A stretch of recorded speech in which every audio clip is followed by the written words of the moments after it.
Nike ZoomFly 5 testing is in the books. Good work there, Nike, on that green colorway. I love it. All right, here we go. Oh, yeah, first of all, question of the day, little USA action. Who is watching the World Cup?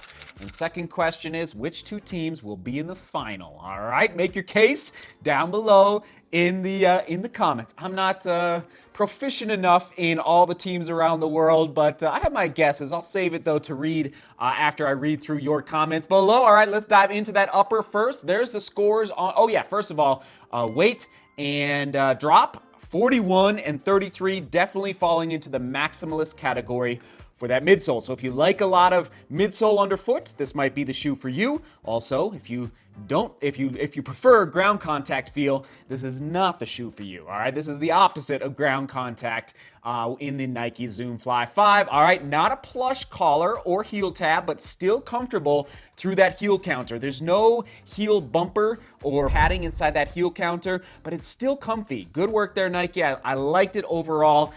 Fairly breathable, all right? So if you're running in frigid temperatures, you might want to wear thick socks through that upper, because I'm going to say it is a breathable upper. It is not a gusseted tongue. However, I'm going to say the highlight of the upper for me is the tongue. Even though it's not gusseted, I think they just nailed the amount of padding necessary to feel like it's the lace. I couldn't feel the laces on the top of my foot at all through the testing. So I like that a lot, Nike, for that tongue. What else on the upper? So a little bit of added reinforcement here on what's called the vamp. All right, on both sides of the shoe here. On the vamp is right here on the side of the toe box. So just a little added reinforcement to make sure we don't get a rebel rip. You guys know what I'm talking about out there. All right, I think that's it for the upper. Overall, solid. Not epic as far as comfort or lockdown, but solid. 41, 33. There's a plate inside there. I couldn't find a ton of information via Nike with respect to what is the composite of the plate. And the plate, just so you know, is sandwiched within the ZoomFly. Within the ZoomX midsole foam. All right, it's on the above it and below it. So the plate is inside. It's tempting to figure out what's going on inside there. And let's do the twist test as far as oh my mind. All right, the geese are dying today. They're dying. It's like I'm putting a lot of force and it's barely twisting. Okay, so that gives you a sense of what that ZoomX feels like. I should mention, it's ZoomX throughout from heel to toe, but it's also encased in an EVA midsole foam. All right, so that might be part of why it's not twisting as much as you might expect. I think this midsole foam, and I think I got like a 41-ish on the durometer, so let me just make sure on that. All right, that's saying 37. I think I had 40. Yeah, there's 42. So, in that range. So it's decent. That's about the range I like. It is creasing, but I do suspect that durability of the midsole is going to be okay. And I know a lot of you already have this shoe. By the way, it's available down below in case you want to pick a pair up. I think there's some really good deals going on right now, by the way, as well, over on Running Warehouse. So, I'm pleased with the ride and energy, but for a plated shoe, and this should probably be another question of the day, but are plates necessary for a training shoe? And the weight, it's a little bit, it's on the heavy side. 9.1, that's just, I think it's not a ton of weight, but it's much heavier than a lot of other daily trainers out there on the marketplace. Now, you could make the case, well, Seth, this is a plated shoe. I could use it for racing or tempo days, and yes, but an ounce and a half over 15 miles or 20 miles, it does start, your legs get tired. Like, there's just no other way to get around it. And I think the shoe is the overall concept of the shoe is a little perplexing to me. Why even put a plate in there if it's going to weigh 9.1 ounces approximately? So there you have it. It was nice out there. It was a nice ride, but I think there's a lot of room for improvement for the ZoomFly line. I should say it's definitely softer. It's softened up from, let's say, the ZoomFly 4, and I think definitely the ZoomFly 3, which I don't have down here in the studio right now.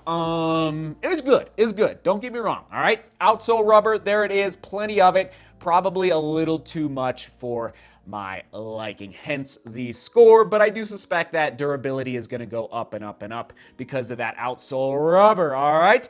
Positive is the tongue. It's the positive of the whole shoe. I just love it. And I'm going to go drawback is, okay, the outsole, it's just a lot. I think, again, they could drop that down and just put it in like strategic. That's what I love. What is it, Asics or is it? No, it's New Balance. New Balance is really good at putting strategically placed rubber on the outsole just to avoid plastering the whole outsole with rubber. All right, how will I use this shoe? It would lean in the direction of long run. It would lean that way. It wouldn't be an easy day. It wouldn't be definitely not a tempo day. So it'd lean in the direction of long run for me. Oh yeah, I should say about fit, a little bit on the narrower side. Nike's known to run a little bit narrower. I felt it through the midfoot. Toe box was even a little snug, but I like snug. But midfoot for sure, I just felt a little over secure through that. But if you like a really nice, if you have a narrow foot, who knows? This could work for you. All right, price point $160. I don't know.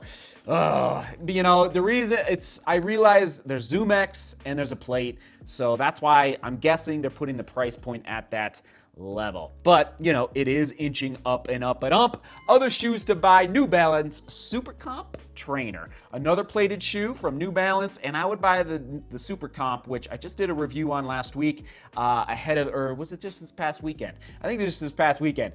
And I'd buy that shoe ahead of this one in a heartbeat. All right. Shoe quick specs on your screen one more time. Soak it in. Full review score coming in at 6.6. So, not quite in, actually not even close to the 7s. But again, you just have to ask yourself, what are you looking for in a running shoe? I'm going to say significantly, it felt better than the ZoomFly 4 for sure, under step. So again, I think they're softening it up, but it is like that plate, actually it feels better. Now, it feels better than the ZoomFly as far as that flex test with that plate in there. All right, everybody, there we go. Comment of the day going out to Sam McNeil. Just had a week off after a long season, and I'm actively trying to stop watching Seth, as every time I watch one of his videos, I'm so motivated to go out training. It's irresistible. Sam, come on. Are you back now? I believe you are probably back at this point. Stay you, Seth, encouraging so many out there, even on the rest weeks. Oh, appreciate it, Sam. That's what it's all about in DGR, sticking together,